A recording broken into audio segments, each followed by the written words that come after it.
বাংলাদেশের ফুটবলে দরকার একজন ভালো মানের বিদেশি হেড কোচ, যেই কোচ সকল সিন্ডিকেটকে পেছনে ফেলে ভালো পারফর্ম করা ফুটবলারদেরই সুযোগ দিবে জাতীয় দলে। সেই কোচ দল নির্বাচনে রাখবে না কোনো বৈষম্য, এমন একটা কোচ দরকার বর্তমানে বাংলাদেশে। কিন্তু এখানেও যেন সিন্ডিকেট বাসা বাঁধতে একটুও দেরি করলো না। হ্যাভিয়ার ক্যাব্রেরার সাথে চুক্তির মেয়াদ শেষ হওয়ার পর তাকে বহিষ্কার না করে তার সাথে আরো চুক্তির মেয়াদ বাড়িয়ে নিয়েছে ফেডারেশন। অথচ এই কোচ যে কত বড় সিন্ডিকেটের অংশ এটা আমরা সকলেই জানি। ইতালি থেকে খেলতে আসা ফাহমিদকে কোচ ক্যাব্রেরা যেভাবে বাদ দিয়ে দিয়েছে সেটা তো কারোরই অজানা নয়। এত কিছু করার পরও যখন সেই কোচের সাথে চুক্তি নবায়ন করে ফেডারেশন, তখন তো আর বোঝার কোনো অপেক্ষা থাকে না যে এখানে কত বড় সিন্ডিকেট কাজ করছে। এত সিন্ডিকেট ঘোরাঘুরি করলে কি হবে দেশের ফুটবলের ভবিষ্যৎ, এমন প্রশ্নই এখন ঘুরপাক খাচ্ছে সবার মাঝে। আজকের ভিডিওতে আমরা আলোচনা করে জানার চেষ্টা করব বাফুফের ভিতর এই সিন্ডিকেট কিভাবে পরিচালিত হয় এবং কারা এই কুচক্রের সাথে জড়িত, আর এই সিন্ডিকেট অব্যাহত থাকলে দেশের ফুটবলেরই কি ক্ষতি হবে। এসব বিষয় নিয়ে থাকছে আজকের ভিডিও। বাফুফের পূর্ববর্তী সভাপতি কাজী সালাউদ্দিন ছিল একটা সময় সিন্ডিকেটের মূল হোতা। দীর্ঘ 15 বছর তার অবৈধ রাজত্ব চলেছে দেশের ফুটবলে, কিন্তু পরবর্তীতে দেশের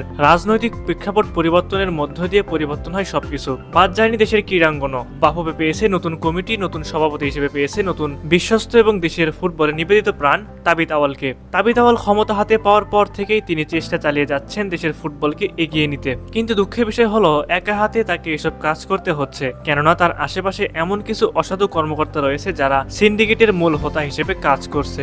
শুধু বোর্ডের কিছু অসাধু কর্মকর্তাই নয়, এর সাথে জড়িত রয়েছে দেশের শীর্ষস্থানীয় কিছু ক্লাবের নামও, যেই ক্লাবগুলো তাদের ক্ষমতার অপব্যবহার করে নিজ ক্লাবের বেশিরভাগ ফুটবলারদের জাতীয় দলে জোর করে ঢুকিয়ে দেয়। আমি সেই ক্লাবটির নাম বলতে চাচ্ছি না, আশা করি আপনারা সকলে জানেন সেই ক্লাবটি সম্পর্কে।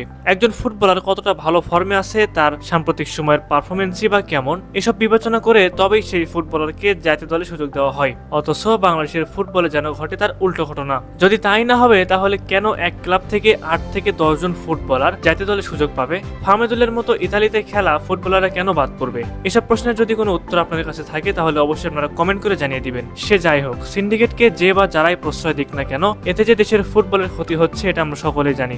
বাফুফের হর্তাকর্তারাও এসব বিষয় ভালো করেই জানে, কিন্তু সবকিছু জানার পরও তারা যেন অসহায়। যদিও সাধারণ ফুটবল ভক্তরা চুপ করে বসে নেই, গণমাধ্যম কর্মীরাও তারা নিজেরা নিজেদের জায়গা থেকে বিভিন্নভাবে প্রতিবাদ করছে। সুপ্রিয় দর্শক, আমাদের এসব প্রতিবাদ অব্যাহত রাখতে হবে যেন সিন্ডিকেটের বলির পাঠা আর দ্বিতীয় কোনো ফাহমিদকে হতে না হয়। আমরা আমাদের জায়গা থেকে সবসময় প্রতিবাদ করেই যাব, অনলাইনে কিংবা অফলাইন, দুই জায়গা থেকে আমরা প্রতিবাদ করে যাব, তাহলে এই সিন্ডিকেট ভেঙে দেওয়া সম্ভব হবে। দর্শক, সবশেষে বলি, ভিডিওটি ভালো লাগলে অবশ্যই লাইক দিবেন, আর খেলাধুলার সকল আপডেট সবার আগে পেতে news extra BD sports Facebook পেজটি ফলো করবেন। পাশাপাশি আমাদের নিউজ এক্সট্রা বিডি ইউটিউব চ্যানেলটি সাবস্ক্রাইব করবেন।